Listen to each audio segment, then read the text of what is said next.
जब आप घंटी बजाते हैं तो यह सिर्फ आवाज नहीं होती, यह भगवान को दिया गया संकेत होता है। प्रभु, मैं आपके द्वार पर आ चुका हूँ, आपकी शरण में हूँ। एक बार घंटी बजाने का मतलब है कि आपने भगवान के दरबार में प्रवेश कर लिया है और पूजा आरंभ कर रहे हैं। 2 बार घंटी बजाने का अर्थ है कि आप अपनी प्रार्थना, अपने मन की बात सीधे भगवान के समक्ष रख रहे हैं। अब भक्तों, हम आपको कुछ ऐसी बातें बताने जा रहे हैं जिन्हें शायद आपको कोई ना बताए, इसलिए इन बातों को ध्यान से सुनिए, क्योंकि ये आपके पूजा पाठ को और भी अधिक फलदायी बना सकती हैं। लेकिन उससे पहले, अगर आपने अभी तक कमेंट बॉक्स में जय माता लक्ष्मी नहीं लिखा है तो जरूर लिख दीजिए। आपके ये शब्द हमें आशीर्वाद जैसे लगते हैं और जब आप वीडियो को लाइक करते हैं तो हमारा मनोबल बढ़ता है।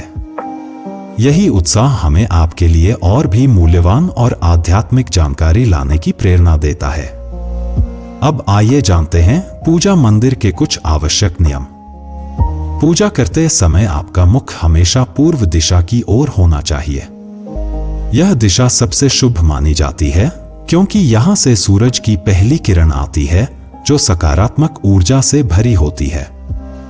पश्चिम की ओर मुख करके भी पूजा की जा सकती है, लेकिन पूर्व दिशा का लाभ कई गुना अधिक है।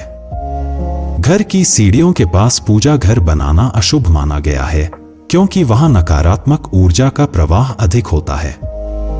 भगवान का आसन हमेशा आपके आसन से ऊंचा होना चाहिए, कम से कम 10 इंच ऊंचा।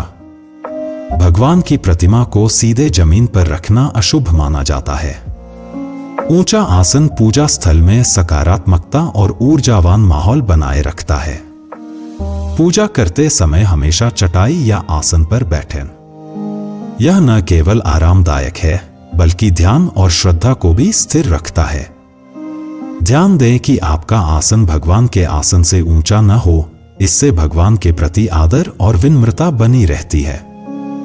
भक्तों, अगली बात बेहद जरूरी है, पूजा घर में कभी भी सड़े बासी या मुरझाए हुए फूल न रखें। मुरझाए फूल पूजा में अशुभ माने जाते हैं क्योंकि वे नकारात्मक ऊर्जा को बढ़ाते हैं। हमेशा ताजे, सुगंधित और खिले हुए फूल ही भगवान को अर्पित करें। जब फूल मुरझा जाएं या काले पड़ जाएं, तो उन्हें सम्मान पूर्वक मिट्टी में दबा दें। इससे नकारात्मक ऊर्जा दूर होती है और आपके घर में पवित्रता बनी रहती है। भक्तों, एक और महत्वपूर्ण नियम, जिस कमरे में आप सोते हैं उसमें घर का मंदिर नहीं बनाना चाहिए। यदि क्योंकि नकारात्मक ऊर्जा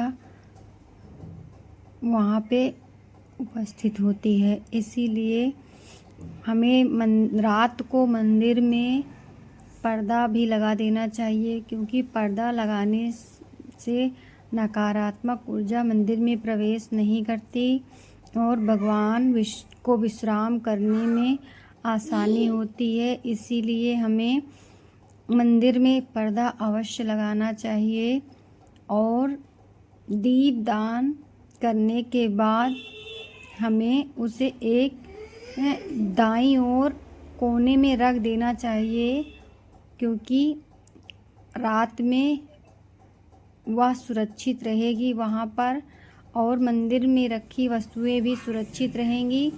तो मित्रों, आपको यह वास्तुशास्त्र कैसा लगा? अगर अच्छा लगा हो तो कमेंट बॉक्स में श्री शिवाय नमस्तुभ्यं